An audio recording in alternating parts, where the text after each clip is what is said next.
Implantation. When the sperm nucleus and the egg nucleus have fused together, they form a zygote. The zygote continues to move slowly down the oviduct. As it goes, it divides repeatedly. After several hours, it has formed a ball of cells. This is called an embryo. The embryo obtains nutrients from the yolk of the eggs. Ovulations. A mature follicle bursts and releases eggs into the oviduct. Fertilizations. A sperm nucleus fuses with the egg nucleus, forming a zygote. The zygote divides. After several hours, a ball of cells is formed. The cells in the ball keep dividing as it moves down the oviduct. It's now called an embryo. Implantations. The embryo sinks into the soft linings of the uterus, placenta forming. It takes several hours for the embryo to reach the uterus, and by this time it's a ball of 16 or 32 cells. The uterus has a thick, spongy lining, and the embryo sinks into it. This is called implantations. The placenta. The cells in the embryo, now buried in the soft wall of the uterus, continues to divide. As the embryo grows, a placenta also grows, which connects it to the wall of the uterus. The placenta is soft, dilates, and has finger-like projections called villi. The villi fit closely into the uterus wall. The placenta is where substance that change between the mother's birth and the embryo's birth. It is the embryo's life support system. Amniotic sacs, placenta, umbilical cords, amniotic fluid, embryo. After 11 weeks, the embryo has developed most of its organs and is now called a fetus. The placenta is joined to the fetus by the umbilical cord. Inside the cord, two arteries and a vein. The arteries take blood from the fetus into the placenta, and the veins returns the blood to the fetus. The placenta contains capillaries filled with the fetus blood. The lining of the uterus contains large spaces filled with the mother's blood. The fetus and the mother's blood do not mix. They are separated by the wall of the placenta, but they are brought very close together because the wall of the placenta is very thin. Oxygen and dissolved nutrients in the mother's blood diffuse across the placenta into the fetus blood, and are then carried along the umbilical cord to the fetus. Carbon dioxide and other excretory products diffuse in other directions and are carried away in the mother's blood. Some unwanted substances can also cross the placenta. These include toxins such as alcohol and carbon monoxide. Some pathogens such as the virus that cause rubella can also pass across the placenta. As the fetus grows, the placenta grows too. By the time the baby is born, the placenta is a flat disc about 12 cm in diameter and 3 cm thin. Lining of uterus, vein to mother from mother's space filled with the mother's blood, fetus blood, separated from mother's blood by thin wall placenta, umbilical cords, artery, vein. The amniotic sac. The fetus is surrounded by a strong membrane called the amniotic sac. This makes a liquid called amniotic fluid. Amniotic fluid helps to support the embryo and to protect it from mechanical injury. The embryo floats in the fluid and is able to freely move its arms and legs, which helps the muscles skeleton to develop correctly. Placenta, muscular wall of uterus, spongy lining of uterus, umbilical cord, fetus, parts of mucus in cervix, vagina, amniotic fluid, amniotic sac. After 9 months, when the fetus is ready to be born, contractions of muscles in the uterus will often cause the amniotic sac to break, releasing the amniotic fluid so that it flows into the vagina. This is often the first sign that a woman is about to give birth. When the fetus is ready to be born, contractions of muscles in the uterus will often cause the amniotic sac to break, releasing amniotic fluid so that it flows into the vagina. Often first signs that a woman is about to give birth. Testosterone and estrogen. The functions of the reproductive organs are strongly affected by hormones. The main reproductive hormones produced in men is testosterone, while in women estrogen and progesterone are secreted. The time when a person approaches sexual maturity is called adolescence. Sperm production begins in a boy and ovulation begins in a girl. The point at which sexual maturity is reached is called puberty. This is often a few years earlier in girls than in boys. A person is still not completely adult at this point, as there are still changes and developments happening in the brain. The changes that happen during adolescence are brought about by hormones. In boys, testosterone is secreted by the testes. During adolescence, the quantity of testosterone that is secreted greatly increases, and this causes secondary sexual characteristics to develop. These include growth of facial hair, pubic hair, broadening shoulders, and general muscular developments, and a deepening voice. Estrogen secreted by the ovaries. It causes the breasts to grow larger, pubic hair to grow, and the hips to become wider. The menstrual cycle. Eggs develop in small structures called follicles in the ovaries. After a girl reaches puberty, one egg is usually released from a follicle into the oviduct every month. Before the egg cell is released, linings of the uterus become thick and spongy, so that it is ready to receive a zygote. It is full of tiny blood vessels which will supply the embryo with nutrients and oestrogen if it should arrive. However, if the egg cell is not fertilized, the spongy lining is not needed. It gradually breaks down and slowly lost through the vagina. This is called menstruations or a period. It usually lasts for about 5 days. After menstruations, the lining of the uterus builds up again so that it will be ready to receive the next egg if it is fertilized. So, inside the ovary, a follicle containing an egg cell develops. Ovulations, the follicle bursts, releasing an egg cell from the ovary. Fertilization can take place. The follicle turns into a corpus luteum. The lining of the uterus becomes more vascular, ready to receive their embryo. Menstruations, as the egg has not been fertilized, the thick uterus lining is not needed. It breaks down and is gradually lost through the vagina. Inside the ovary, a follicle containing an egg cell develops. The uterus lining is repressed. The developing follicle secretes estrogen in increasing amounts. Estrogen causes the lining of the uterus to become thicker and better supplied with blood. When the follicle is fully developed, there is a surge in production of LH. This causes ovulations. When ovulation has taken place, the estrogen level starts to fall.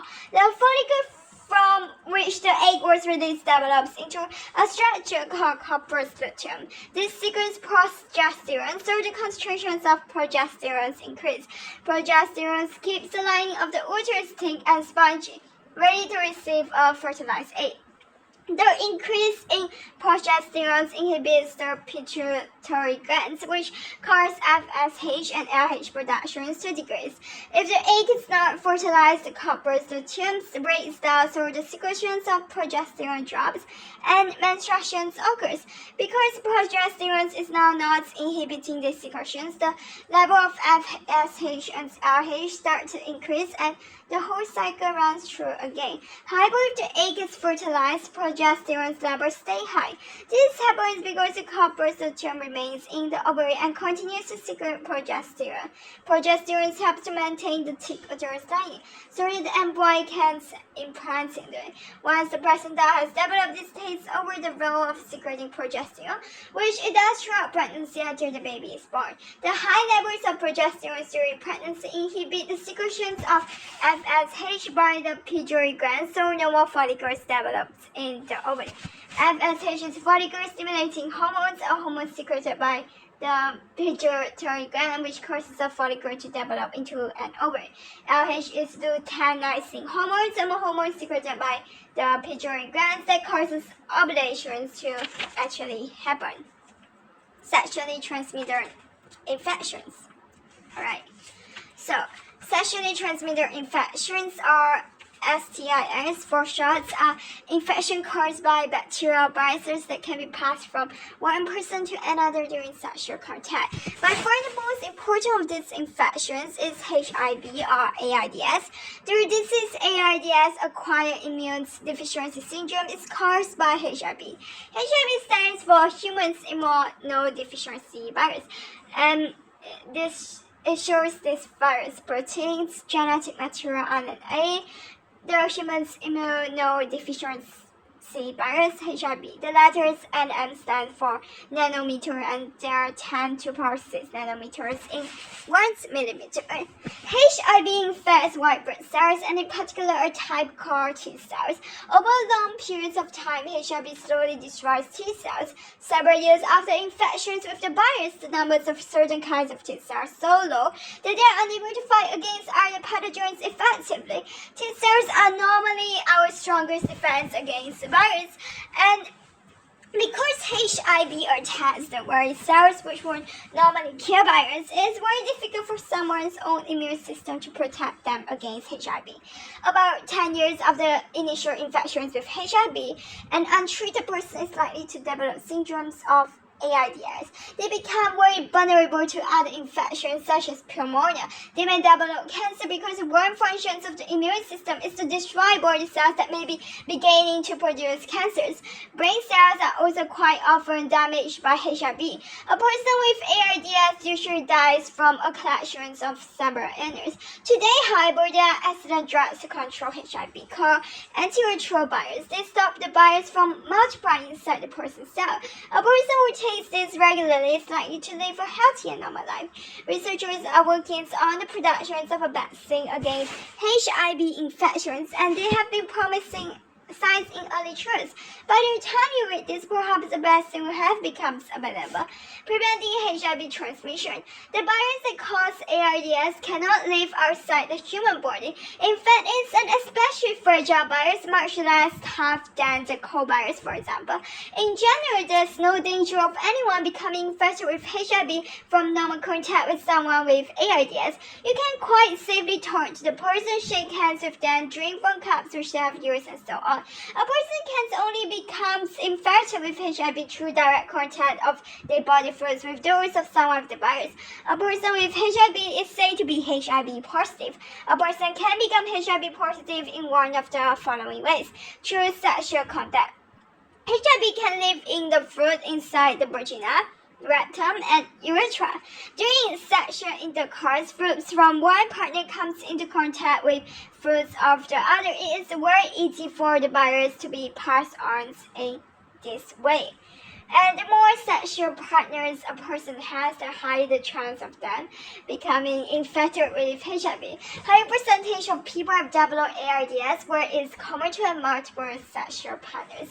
The best way of avoiding AIDS is never to have more than one sexual partner. If everyone did that, then HIV would immediately stop spreading. Using a condom or strap that covers the penis and prevents semen from escaping is a good way of lowering the chance of the virus passing from one person to another during sexual intercourse, though it does not offer complete protection. It is also important that anyone who is infected with HIV knows that they have this virus in their body so that they can avoid passing it on to anyone else. If someone discovers that they are HIV positive, health workers will try to trace the people who they could have passed the infections on to and make sure that they are tested for the virus. This can reduce the spread of HIV through a population through blood contact. Many cases of AIDS have been caused by HIV being transferred directly from one person's blood to another. In the 1970s and 1980s, when AIDS first appeared, and before anyone knew what was causing it, blood containing HIV was used in transfusions. People being given the transfusions were infected with HIV and later developed AIDS. Now, all blood used in transfusions in most countries screen for HIV before it is used. The virus can also pass from the mother to a child during childbirth when the birth of the mother comes into contact with the baby. The chance of this happening is greatly reduced if the mother takes antiretroviral drugs during her pregnancy. Blood can also be transferred from one person to another if they share hypodermic needles. This most commonly happens in people who inject drugs. Many drug users have died from AIDS. It's essential that any hypodermic needle used for injection is sterile. People who have to deal with accidents such as police and paramedics must always be on the guard against HIV if there is blood around. They often wear protective clothing just in case a breathing accident victim is infected with HIV. through breastfeeding. If a woman is infected with HIV, the virus can get into her breast milk and so be passed on to her baby. The chance of this happening is greatly reduced if the mother takes antiretroviral drugs during her pregnancy and while breastfeeding.